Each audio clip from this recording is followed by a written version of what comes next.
Akapata kumwona mwanadada, vijana wawili wakapokonya simu. Akasema subiri, mnaweza kuchukua zaidi?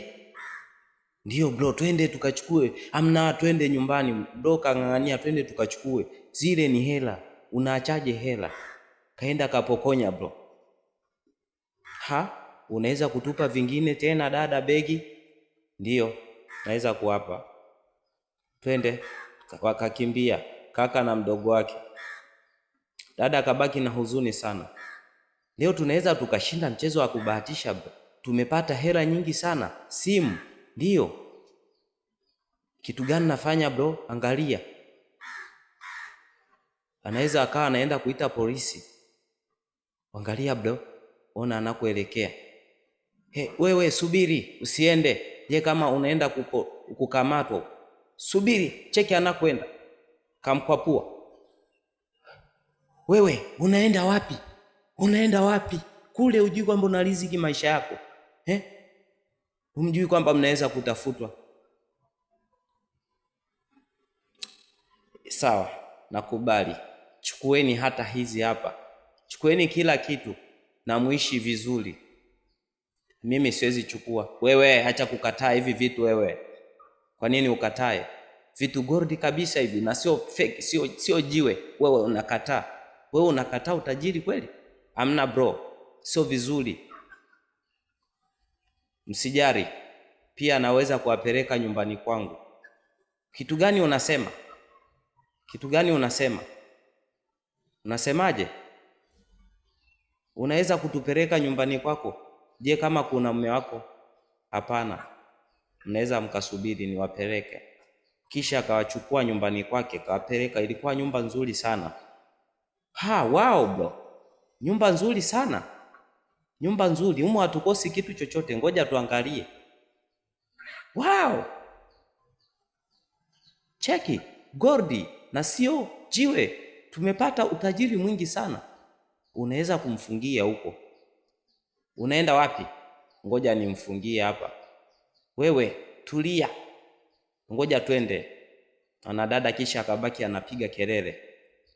Hapana bro, hapana. Hapana, hatuwezi kumwacha. Huwezi jua huyu yupo kwenye hali gani. Unamwachaje mtu kisa hivi vitu?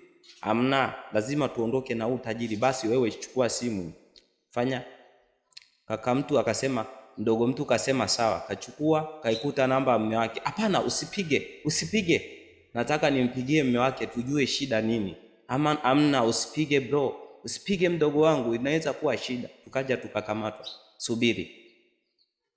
Umeona huyu ana mtoto, mama kabisa ana mtoto. Je, uoni kwamba itabaki shida kwa mtoto wake? Kitu ambacho hakiwezekani. Bro inabidi ashushe pressure, akashusha pumzi. Mpigie. Kakubali, kasema mpigie. Dogo mtu kachukua simu, kampigia mume wake. Hakupokea simu.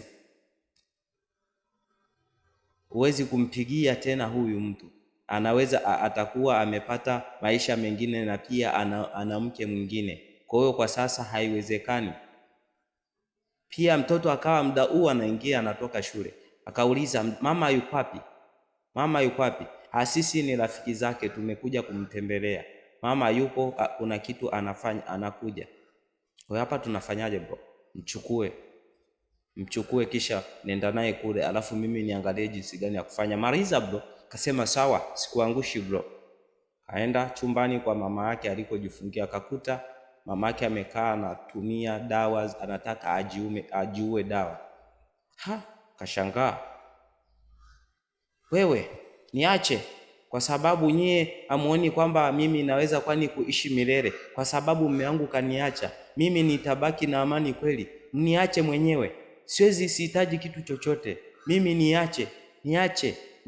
Amna madamu. Usifanye hivi. Uoni kwamba una mtoto na anakuhitaji? Amna, kwa sababu napitia maumivu makubwa. Niache. Sawa. Nabidi mdogo mtu akae, alikuwa na huruma sana. Kaka. Na kaka yako yuko wapi? Ameenda na mtoto. Baba yake ameweza kuniacha mimi. Napitia hali ngumu. Amna madamu, sijari. Mimi ninaweza kuishi na wewe. usiwe na wasiwasi, mimi naweza kukubali tukaishi milele na wewe. Jamaa kaanza kuonesha upendo kwa madamu. Asema haiwezi kuwa ngumu kwangu kuishi na wewe, mimi bado nakupenda, nahitaji pia mawazo kutoka kwako. Huwezi kufanya hivyo vitu, nenda basi kavitupe, usiweze kutumia tena. Mimi nitaishi milele na wewe, nitakupa furaha. Mwanadada kawaza, katafakari, kasema hii kweli inawezekana. Ikabidi ainuke mwanadada kwenda kutupa zile dawa, kuziosha kwenye maji, kwamba ameridhia ataishi na mshikaji. Kaenda kuziosha dawa kwenye maji, kaziloanisha ili ziweze kuloa. Mwanadada huko akiwa anatafakari, naye jamaa anawaza, kaweza kuonesha upendo.